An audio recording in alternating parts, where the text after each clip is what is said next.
Art of Gold by Neil Young on XFM 104.9. Pop Idol, of course, begins this evening. I know you're looking forward to it, Rick. Yeah, love it. It's always a joy, isn't it? Especially those early rounds with the mentors. Yeah. Yeah, they are always extraordinary.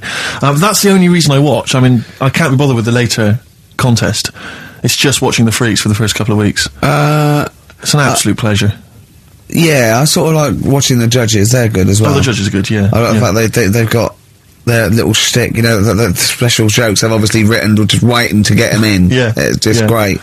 But I like when Pete Waterman cries as well. Does he cry? Sometimes, if he's moved by it. He's better than bloody Bobby Dozen. Like it, yeah.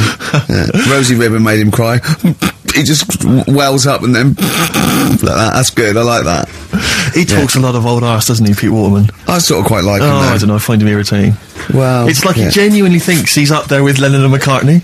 That's one of the great kind of pop Svengalis of his time. Yeah. And you know, I don't know. You wrote songs for Sunita. Well, yeah, let's not knock him. There's Foxes on there. True. No, Dr. Fox is a genius. Obviously, he can step in if there's any medical emergencies. Rick Waller, you'll be pleased. Now, obviously, as you know, I'm a huge Rick Waller fan. Not only has he got a great singing voice, but he really is a picture, isn't he?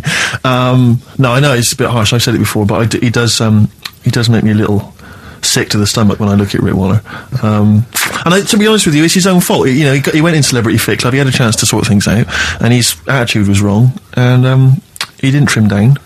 And he's, for want of a better phrase, a bloater, and slightly grotesque. But, you know, he's in the paper this week saying that it was all because of his image. He didn't fit the stereotype of what pop stars should look like, blah, blah, blah, blah. Well, he's disgruntled by this. He's got a great singing voice. Well, he has got a great singing voice. But the point is this, Rick, the point is this. Since the days of Elvis, since the days of Bing Crosby... He's not as bad as Elvis. But you're a star because you have to have the whole package. The voice, the sex appeal, everything. We know how it works. Kids buy it. It's pop music. That's what pop music is. You know, if you want to be a big fat bloater, you've got to at least be as good as Barry White. He isn't. Or Pavarotti. And so anyway, he set up an organisation. He's already got a band, you know, he's got a band. You're saying, get over it, the world should revolve around looks. Well, no, I'm saying pop music, that's what pop music is. I mean, this kind of obsession with, he should get a chance, but you know? Not on record. No, I know, but be a backing singer. The point is, this kid wants to be a star. He wants to be a star, doesn't he? That's the point. He doesn't want to sing and make a couple of records. He just wants to be a star. He wants to be a celebrity. I'd have thought that's the real rub, that actually he's not being truthful with himself. Yes. He doesn't just want to make beautiful music and sing well. He wants to be, you know, carried around on a sedan chair and adored. Imagine that. I know. He'd have to have a lot of money to pay for the entourage that can carry him. The 4 elephants needed. But he's got a company now. He set it up with his dad. It's a management company. It's called Star Search.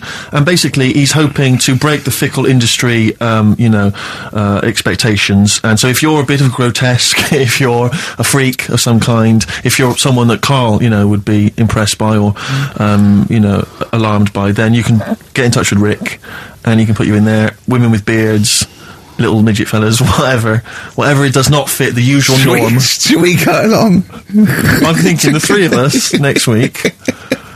We won't have much to do after next week.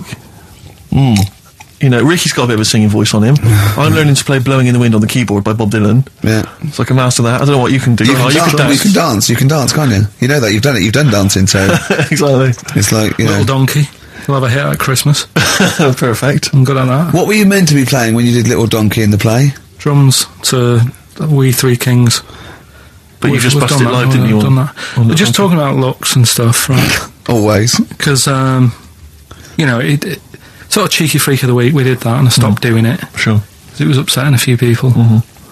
There was a thing on the website the other day about Elephant Man. Yeah. Right? Just keeping up to... You know, up on the news, what's going on there? And they did Drunky news. They did a thing about him and what he'd look like if his head wasn't messed up. Yeah. And they made a little picture for him. Was he quite good looking? Not bad looking, but you can't use it. It's not like you can't put it on a passport. Sure. Yeah. Well, and the fact that he's been dead for several years. Yeah. No, but they also do that sort of thing for people who are alive. They say, this is what you look like. So you can't use it for that. Yeah. You can't use it... That's sort of like rubbing it in, though, isn't it, really? It is a bit. Yeah. Unless they said, good news, you were ugly anyway.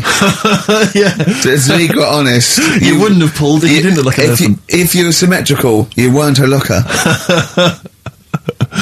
You couldn't use that on a little dating agency picture.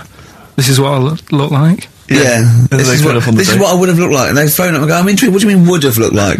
Well, I'll see you, as we said, 7 o'clock. How will I recognise you? I'll be eating buns. Yeah, look for the giant cauliflower. Yeah, in a coat. Exactly.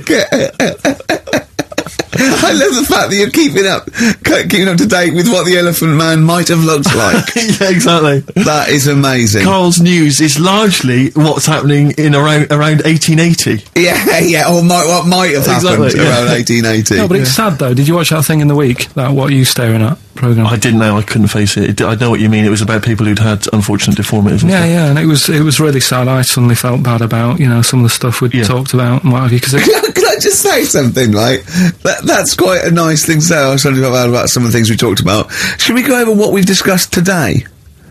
What subjects have we brought up today? How can you feel sorry about things like that when we're still doing it? No, I'm just saying. You have a laugh and that, but then you see a programme about it and you go, oh. What, you realise they're real people you're talking about? Yeah. When do you ever forget that? When do you ever forget that when you bring up these cheeky freaks of the weeks, or when we talk about Rick Waller, that there's not a real person on the other end thinking about it? Yeah, but sometimes it's hard because they don't look like real people. Play record! Don't slag off Rick Waller. That girl was on with a big head. It's like Bo Selecta.